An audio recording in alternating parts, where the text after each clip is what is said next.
Bienvenidos. Damos inicio a la conclusión del estudio de las epístolas de primera, segunda y tercera de Juan, que prácticamente solamente involucran a la primera, ya que las otras dos tienen muy poca información teológica que rescatar, aparte de ser testimoniales.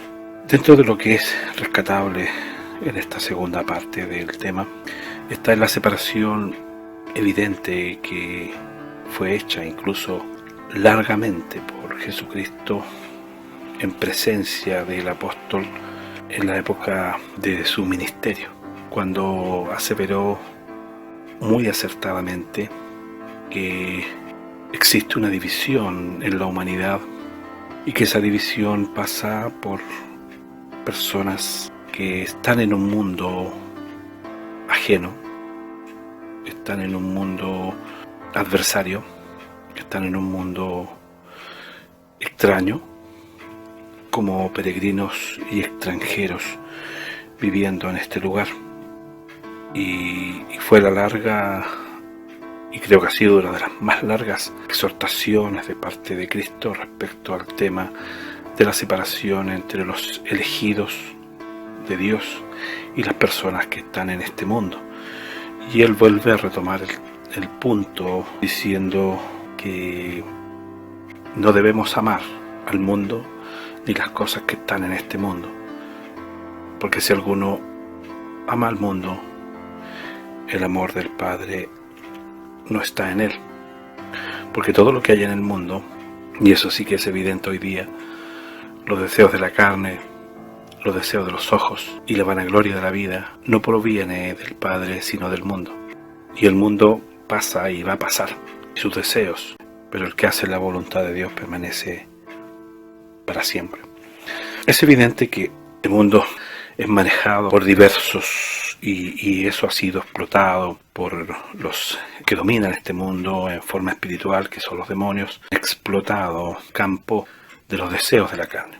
Una de las formas de extorsión, una de las formas de depresión, una de las formas de destrucción ha sido manejar tanto por los servicios secretos como por la policía, como por los mismos demonios, utilizar como arma el fenómeno del sexo, que son esos los deseos de la carne, prácticamente.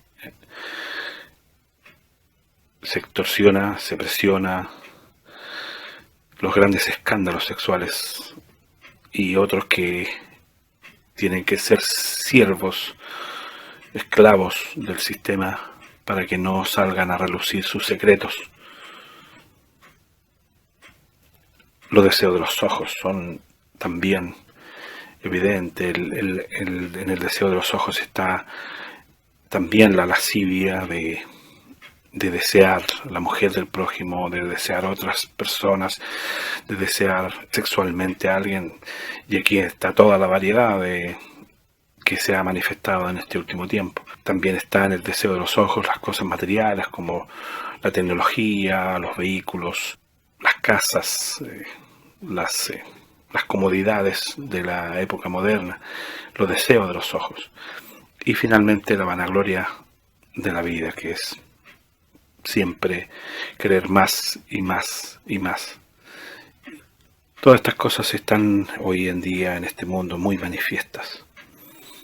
Pero lo importante del mensaje es confirmar lo que dijo Cristo, que no somos parte de este mundo. Y queda de manifiesto que esa división que hemos hablado anteriormente, que parece ser tan discutible, tan crítica, está en evidencia con respecto a que Juan también entiende de que existen dos simientes, y dos simientes manifiestas que calzan con lo que ya se ha dicho anteriormente. Él nos dice: todo aquel que es nacido de Dios no practica el pecado, porque la simiente, vuelvo a insistir la palabra simiente, esto está en el capítulo 3, el versículo 9 en adelante, porque la simiente de Dios permanece en él, y no puede pecar porque es nacido de Dios. Ahora, se puede malinterpretar de que los que pertenecieran a la simiente de Dios no cometieran pecado y fueran santos, no olvidando las palabras de Pablo, que dice que no hay justo ni aun uno. Todos pecaron, todos se desviaron, todos al final hemos caído en el lodo. Pero sí, evidentemente, se refiere al hecho de que existe en el Hijo de Dios, en el que pertenece a la simiente elegida, un deseo profundo y paulatino de cambio. Es como el surco de un disco. Va avanzando hacia un centro, va avanzando hacia una formación que evidentemente, como lo hemos manifestado, es un manejo del alfarero en nuestras vidas. Y esto se manifiesta en los hijos de Dios y los hijos del diablo. Vuelvo a insistir, observen bien las dos simientes. Los hijos de Dios y los hijos del diablo. O sea, tómenle el peso a la manifestación de este texto. Nos está diciendo de que, en resumen, no somos parte de este sistema del mundo. Y ya lo había dicho Cristo, que Él oraba por aquellos que no eran de este mundo, como Él tampoco era de este mundo. Y se refiere al sistema político, se refiere al sistema de gobierno, se refiere al sistema de maraña, de poderes, de las tinieblas que manejan el sistema de este mundo, del cual nosotros no somos parte. Y nos dice que hay hijos de Dios e hijos del diablo, coincidiendo con lo que se ha manifestado en los temas anteriores. Todo aquel que no hace justicia, que no ama a su hermano, no es de Dios. Aquí hay harto que manifestar al respecto. Analizando el desarrollo espiritual en mi propia vida y en la que me ha tocado cruzarme con discípulos y cruzarme con estudiantes, con personas que han desarrollado un grado espiritual junto a las enseñanzas que he debido compartir, puedo comprender que el hombre se va haciendo criterioso, y es un criterio amplio en cuanto a lo humano, atendiendo la diversidad, atendiendo las circunstancias y atendiendo el conocimiento recibido, y haciendo muy clara la separación que es evidente incluso dentro de la Escritura, la separación de las dos tablas, de cómo Dios perdona los pecados de la tabla de la relación humana, tabla por la cual vino a morir Cristo. Pero es intransable la tabla correspondiente a Dios, que en ella sí no existe negociación ni aceptación, por lo que en ese sistema hemos entendido que existe una doble lectura en lo que sería el juicio, la justicia, la equidad. Lo que un hombre de Dios no acepta es la rebelión contra su Padre, contra su Dios, pero sí es tolerable y es tolerante respecto a la debilidad humana en cuanto a su carne y en cuanto a su mente. Y es ahí donde entra a trabajar el alfarero en las personas. Por lo tanto, nace en él un espíritu de justicia, de análisis, de no condenación, solo análisis, que algunos pueden tomar a mala forma cuando ha hecho crítica respecto al día de reposo o con respecto a otro tipo de cosas, pero jamás he sido condenatorio, jamás he sido crítico moral, ni me he roto vestiduras por circunstancias frente al pecado carnal. He sido muy crítico respecto a la parte espiritual de Babilonia, en especial el lucro, en especial la idolatría, en especial el desprecio a la divinidad de Cristo, el desprecio al día de reposo. En eso se ha manifestado la justicia en mí, haciendo de uno una persona justa. Y con respecto al amor al hermano, evidentemente que amo a mis hermanos, pero no olvidando que mis hermanos, como dijo Cristo, son aquellos que hacen la voluntad de mi Padre, y no cualquiera es mi hermano.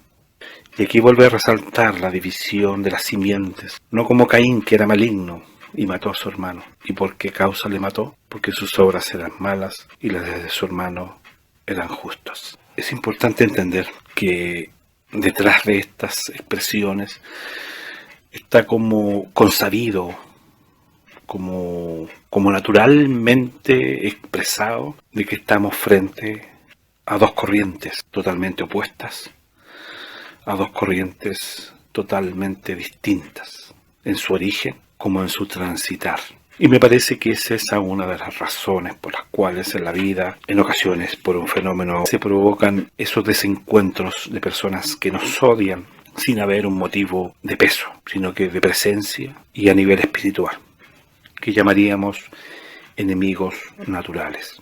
Todo este bagaje de conocimiento místico solamente puede ser discernido en forma espiritual por la unción que hemos recibido, y no tenemos necesidad, para que esto quiero que quede claro, no tenemos necesidad de que nadie nos enseñe, así como la unción misma nos ha enseñado todas las cosas y es verdadera y no es mentira, según ella os ha enseñado, y debemos permanecer en Cristo.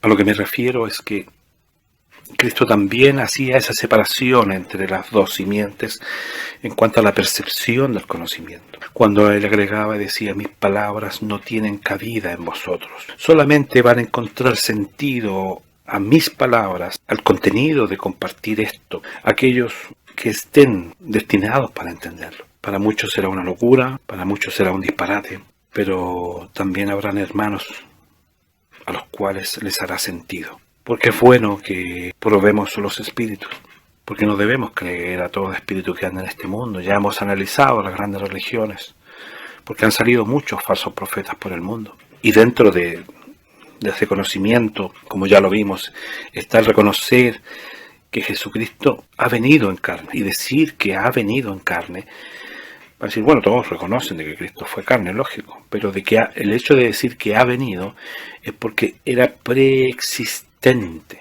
La divinidad de Cristo es la que no es reconocida por este mundo, ni es valorada en este mundo. Es una aberración para Babilonia comparar e igualar y unificar a Cristo con Jehová. Cristo es adulado en Babilonia, pero separado absolutamente de Jehová, Jehová es aborrecido en este medio babilónico. Por eso debemos probar los espíritus, y como dice la segunda de Juan, en el versículo 7, porque muchos engañadores han salido por el mundo que no confiesan que Jesucristo ha venido en carne. Quien esto hace es el engañador y el anticristo.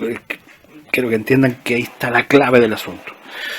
Entender como resumen de que la humanidad está dividida, que hay elegidos y no elegidos, que hay simiente de cizaña y simiente de trigo, que hay simiente de la serpiente y simiente de la mujer, que existe comprensión también dividida en dos, donde en el grupo de la serpiente, por supuesto, no hay cabida de comprensión de todas estas cosas, porque ellos están encapsulados en el error también, y eso los esclaviza. Porque cuando vemos tristemente a familias o personas sentadas en una iglesia, recibiendo instrucciones desde el púlpito, que siéntense, que párense, que canten, que oren, que cállense, y más encima al final den dinero, esa gente está esclavizada a una forma de vístanse, coman esto, no coman esto, compórtense de esta manera, compórtense de esta otra. Incluso los indican a veces hasta por quién votar en elecciones. Son esclavos de sus propios engaños. Acá se les ha abierto una puerta a los hijos de Dios, dándole sentido a que la verdad os hará libres, dándole sentido a que el espíritu no puede ser contenido por murallas, a que el espíritu no puede ser contenido por un edificio. Nuestro Dios está en todo lugar. Las iglesias le han quitado la omnipresencia a Dios. Para algunos que no sepan, la omnipresencia es estar en todo lugar. Pero Babilonia solamente está en sus templos. Con esto quiero dejar como último mensaje de Juan el hecho de que esa división permanece hasta el día de hoy y será así hasta el día final, incluso hasta el final del milenio. Y dijo: mis hermanos, estamos próximos a concluir el estudio y el trayecto de este tiempo. Bien, espero que Dios les bendiga. Nos volvemos a encontrar en la próxima ocasión con la Epístola Universal de Judas. Ya veremos qué nos puede aportar. Nos encontramos en la próxima ocasión.